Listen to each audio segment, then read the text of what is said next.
Je, wajua kwamba demokrasia imetekwa nyara nchi hapa katika bara letu la Afrika na haswa katika nchi yetu ya Kenya? Jambo hili pia limeweza kushuhudiwa. Ukiangalia katika mambo mengi ambayo yanaendelea katika bara letu la Afrika, unaweza kuona ya kwamba kuna uhakika tunaposema ya kwamba demokrasia katika bara la Afrika imetekwa nyara. Angalia jinsi mambo yanavyoendelea hapa kwetu Kenya na majirani zetu kama vile Uganda, Tanzania, South Sudan, Rwanda na kwingineko, jinsi ambavyo wahusika na watu ambao wanaenda kinyume na wanao ikosoa serikali katika nchi nyingi za Afrika wanavyohangaishwa na kusulubishwa na viongozi walioko kwenye mamlaka kwa sababu ya msimamo wao wa kuikosoa serikali. Hiyo ndiyo dalili ya kwanza ya kuonyesha ya kwamba demokrasia imefilisika katika maeneo ya Afrika. Demokrasia itafilisishwa kwa njia gani na imefilisika kiwango hicho kwa njia gani? Pale katika muundo wa demokrasia, muundo huu ambao umetungwa kuambatana na demokrasia ambao ni mfumo ulianzia katika nchi ya Amerika, ulikuwa una msemo wa Kiingereza unaosema kwamba demokrasia is a government of the people, by the people, for the people. Yaani serikali ambayo imeundwa na watu kwa ajili ya kuendeshwa na watu na kwa manufaa yao. Lakini hapa napenda kuuliza swali moja ambalo ni muhimu sana, ningependa wewe pia ulitazame kwa undani na kwa makini. Tunapoongelea kuhusu the people, who are the people? Hapo ndipo demokrasia ilikuja kutekwa nyara, na ilitekwa nyara kwa njia rahisi sana, ambapo sisi kama raia na wapiga kura ndio tunaohusika na kuhusishwa katika kuichagua serikali ambayo inaingia katika mamlaka, hivi kwamba tukidhani inakwenda kuingia katika ofisi ama katika mamlaka kwa niaba na kwa ajili ya kutekeleza matakwa ya mwananchi, ilhali wanapokwenda pale wale viongozi wanakuwa wana malengo tofauti na vile ambavyo ahadi zao zilivyokuwa. Ndivyo kwa sababu unaona ya kwamba tangu nchi hii kujipatia uhuru miaka 62 iliyopita, hakuna mwaka wowote ama wakati wowote ambapo Mkenya hajawahi kuwa analia na kuteta kuhusiana na vile ambavyo amehangaishwa na serikali ambayo aliichagua yeye mwenyewe.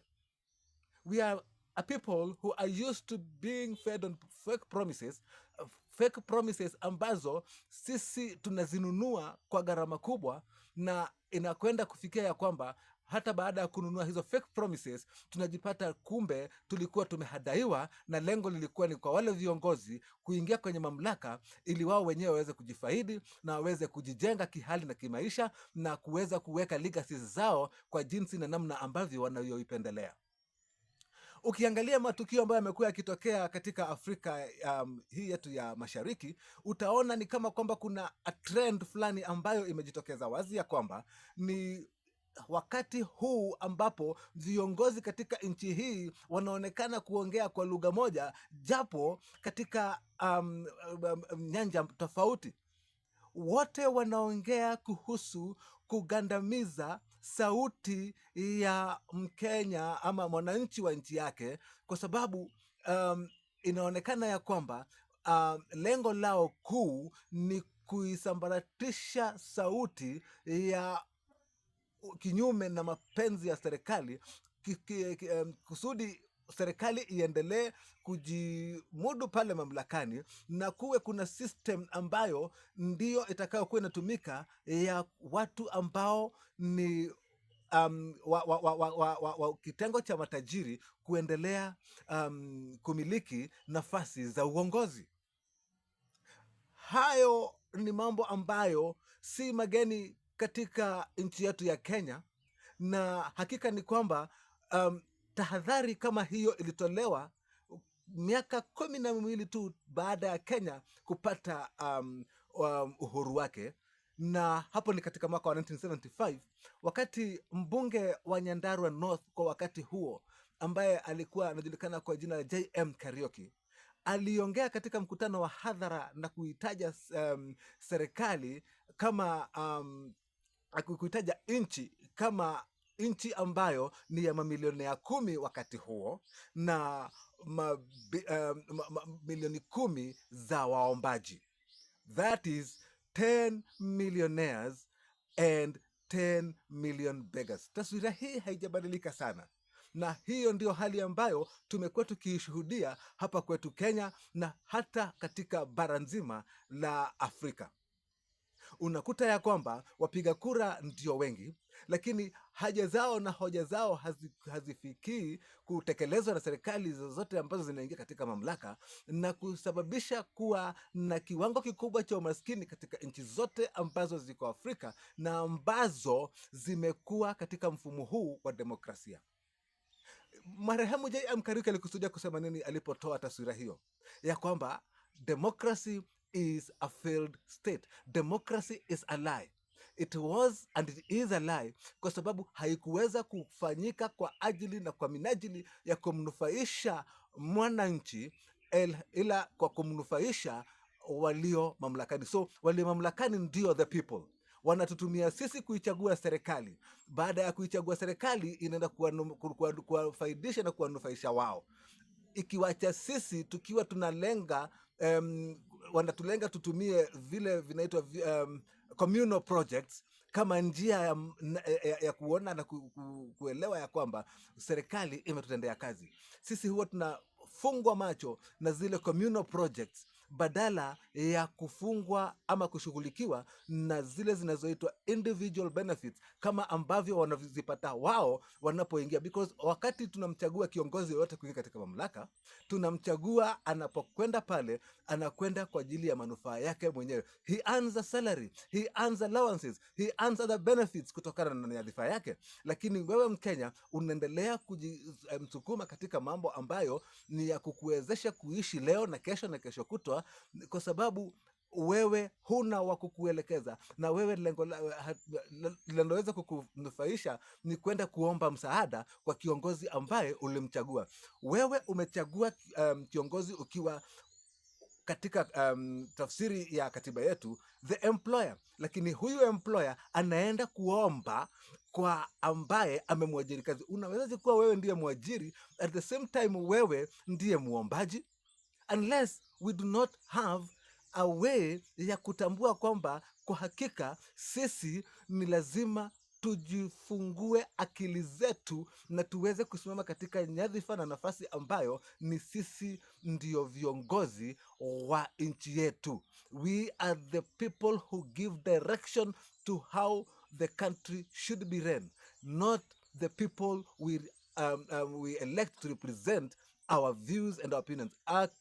Ukiangalia katika katiba yetu ya Kenya, katika kipengele cha kwanza, sovereignty belongs to the people, na kuna njia mbili ambazo ni za kuweza ku exercise that sovereignty. Moja ni through representation na ya pili ni direct representation. Yani sisi wenyewe tunaweza kujiwasilisha na tunaweza kutoa hoja zetu na tunaweza kuzipendekeza na kuzisukuma ili ziweze kushughulikiwa na serikali iliyoko mamlakani. So we have the authority for direct representation.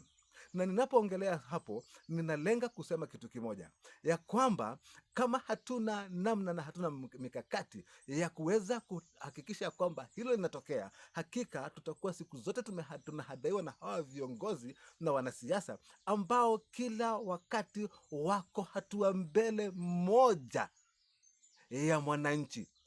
That is not only in Kenya but in Africa in general. Hili bara letu ndilo linaongelea sana kuhusu demokrasia, na kuonyesha kwamba kama demokrasia ni ule uhuru wa usemi. Demokrasia si uhuru wa usemi peke yake, bali ni uhuru wa kuweza kushughulikiwa na vyombo vya kidola kwa masuala ambayo wameyapendekeza kama mambo ambayo wangependa serikali yao iweze kuyashughulikia.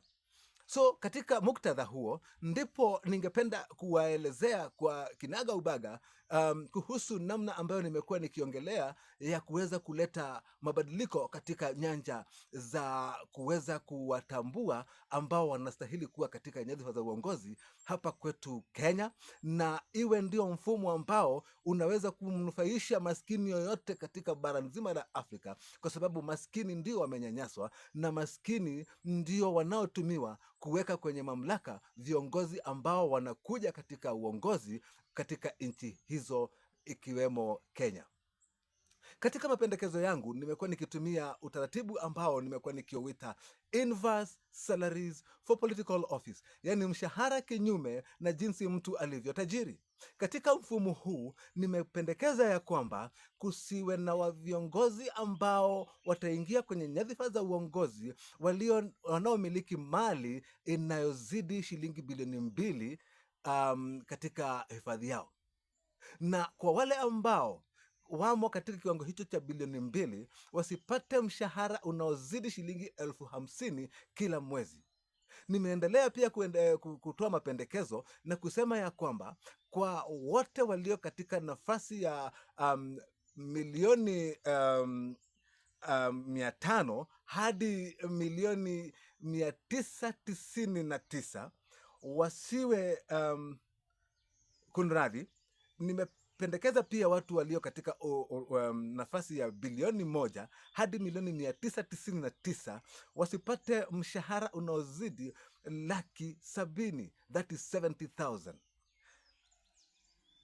Watu walio katika nafasi ya kumiliki mali ya shilingi milioni 500 hadi milioni 999.9 wasipate zaidi ya mshahara wa 100,000.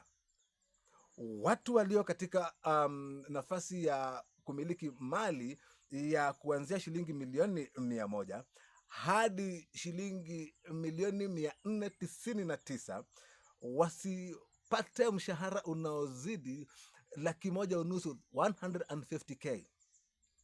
Watu wanaomiliki mali ambayo ni ya kutoka hadi kuanzia milioni 50 hadi milioni 99.9 wasipate mshahara unaozidi 200,000. Watu wanaomiliki mali ya shilingi milioni 10 hadi shilingi milioni 49.9 wasipate mshahara unaozidi 2,240.